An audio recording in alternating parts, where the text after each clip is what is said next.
美国与华对抗吃瘪，澳大利亚护主心切，澳外长拒绝中国重启对话的前提条件，我国该如何反击？最近一段时间，我们可以看到，美国为了遏制打压中国，开始不停地联合盟友们对中国发起攻击。尽管他们的攻势很猛，但最后美国及其附庸们的每一拳都好像是打在了棉花上一样，对中国没有起到任何威胁作用，反而还让世界看到了美国外强中干的一面。在此背景下，以美国马首是瞻的澳大利亚似乎是护主心切，在沉寂了一段时间之后，又开始出来作妖了。据英国路透社报道称，澳大利亚外长佩恩在近日接受媒体采访时表示，澳方绝不会接受中国为重启中澳双边对话所提出的前提条件，其中包括了放宽对中国华为公司参与澳大利亚 5G 网络建设的禁令。除此之外，佩恩还对媒体补充道，中国驻堪培拉大使馆在去年11月份的时候，曾提交了一份对澳大利亚对华政策的抱怨清单，而且还将这些列有澳大利亚犯下14宗罪的文件发给了澳大利亚多家媒体。针对中国的做法，澳外长表示严重的不满，并且还表达出绝不向中国屈服的意愿。看到这里，想必大家都会存在一个疑惑，那就是明明是澳方数次向中国提出重启对话的请求，怎么现在又敢如此强硬地拒绝中方提出的对话条件？在分析看来，这必定离不开美国在背后撑腰。在此前不久，澳大利亚贸易部长特汉曾与美国贸易代表戴奇举行了会晤，在双方结束谈话之后，美国贸易代表办公室就发表声明宣称，美国将会与澳大利亚站在一起，来共同应对中国带来的巨大挑战。然而现实却与美国说的不太一样。在中国拒绝澳大利亚诸多商品对华出口之后，美国可是迅速填补了澳洲商品在华市场的空缺。这种行为无异于美国在背后给澳大利亚捅刀子，但是澳大利亚却不在乎，反而还是一个劲地跟随美国恶华的脚步。现在为了给美国出头，护主心切的澳大利亚甚至还单方面地拒绝中国重启对话的条件，这简直是无药可救了。对此，我国应该如何反击呢？或许正如金灿荣教授所言，澳大利亚这种不理智的行为已经彻底暴露了，他们对于反华的错误行为丝毫没有悔改之意，所以我国必须要对其采取一些强硬措施，比如将他们对华挑衅可能出现的几种情况画出明确红线，我国可直接表示冒头就打。这样一来，既可以防止澳大利亚反复踩着边缘线对我国进行挑衅，又可以为我国的反击提供准确的时机。总之，对于澳大利亚这种反复无常的国家，我们不用再抱有任何幻想，只要他们敢挑衅，主动出击就是我们最好的选择。核潜艇跟踪英航母，美英得来南海，以为是在挑衅中国，八国联军还敢再来一次，为何是掉入日本圈套？在英国伊丽莎白女王号航母战斗群出发前，英国政府和媒体曾高调宣传航行自由，挑衅中国。真当英国航母到南海时，他们却哑火了，十分战战兢兢地驶出南海。而在远离南海后，英国媒体又来劲儿了。在8号，英国《每日快报》援引相关人士消息声称，英国航母舰队在太平洋航行时，有多艘中国核潜艇对其动向进行跟踪。当伊丽莎白女王号离开南海不到6小时内，并进入太平洋时，编队护卫舰反潜声呐操作员发现有潜艇在编队附近活动，而这2艘装备巡航导弹的潜艇是中国海军的商级攻击核潜艇。随后，英军机敏级潜艇又发现了第3艘中国核潜艇，报道还炒作，这是中国为了强化大国地位，不能低估中国正在快速发展的潜艇力量。随后，英美还不忘贬低一波，但他们没有英美潜艇部队在冷战期间锻炼出来的作战经验。不过，英美没有给出任何发现中国潜艇的证据，显然又是炒作威胁论。英国网友也深知他们的套路，称即使被跟踪也是正常的，我们的舰队本就不该出现在那里，我们甚至连自己的海岸都保卫不了。不仅是英国航母来了，德国也出动了一艘舰艇来印太地区，不远万里究竟来干什么？除了到印太地区展示肌肉，还以为能震慑到中国吗？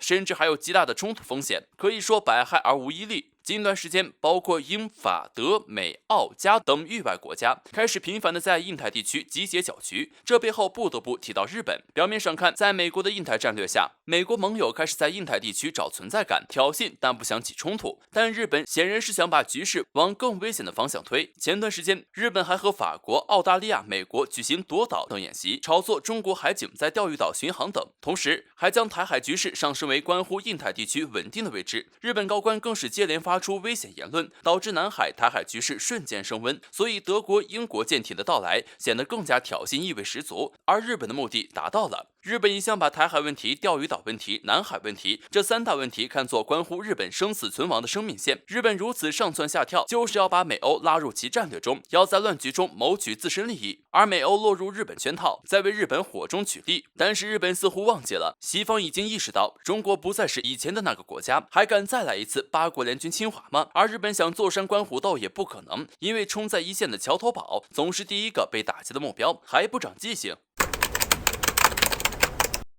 为何说国际局势即将变天？北约军舰在俄罗斯海域军演被俄方警告，美上将却在一旁煽风点火，显事儿不够大。普京表态引国人热议。近期来，美国为了能够维护自己的霸权地位，不断干扰中俄两国的发展，尤其是拜登政府上台以后更为明显。但是他们经过一系列的小动作后，发现并没有起到很明显的效果，于是开始拉拢一些西方国家对中俄两国开始围堵。据环球时报相关消息报道，近日北约军队在俄罗斯领海附近举行军事演习，引起了俄罗斯的愤恨。俄方认为这样的军事行动扰乱了俄罗斯领海附近的安全局势，加深了俄罗斯与北约之间的矛盾。报道称，近日俄罗斯国防部欧洲部主任尤里皮利普森在接受媒体采访时表示，北约军队口口声声说这样的军事演习是为了防止冲突的发生，但在俄罗斯看来，非但没有防止冲突的发生，反而还加剧了冲突的发生。随后，皮利普森补充道，俄罗斯将做好一切准备，不惜一切代价确保国家安全。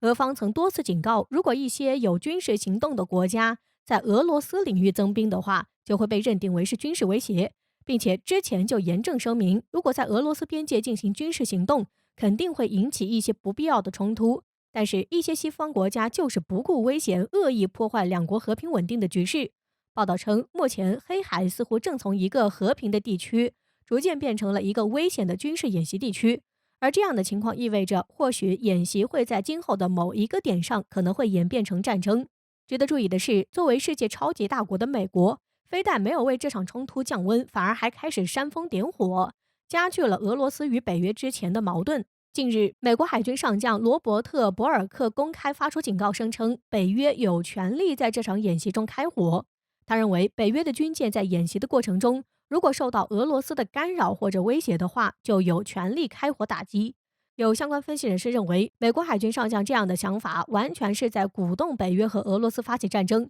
对此，俄罗斯总统普京之前就表示，北约以及这些西方国家的种种恶意行为就是对俄罗斯的挑衅。但是第3次世界大战可能不会因为这些国家的挑衅一触即发，因为他们知道在这场战争中他们并不会取得胜利。美国一直都在炒作所谓的中国威胁论，在国际社会上渲染中国带来的威胁，但是明眼人应该都能看出，其实美国才是真正的威胁国际社会安全的狡诈恶徒。所以我们还是规劝美国能够早日清醒，如果一再的作恶，最终只会害了自己。美欧大溃逃，1周内塔利班连战6省，中国战术备受瞩目。台当局开始担忧，自美军开始大规模从阿富汗撤军后，阿富汗局势便一发不可收拾。然而，在美欧联军还未完全撤完的时候，事情发展已经远超美国意料。据半岛电视台8月9号报道，阿富汗塔利班发言人宣布，塔利班已经占领6座阿富汗省会城市。仅仅在1周内，塔利班就取得了这样神速的进展。这一闪电攻势击溃了阿富汗政府军，也震惊了美国。对此，路透社援引一名匿名美国官员的话称，美军早些时候就向拜登发出警告，但塔利班占领这些省会速度之快，仍然让美军领导层感到惊讶。美军总是喜欢高估自己，低估对手，这么多年了还是不长记性，自信过了头。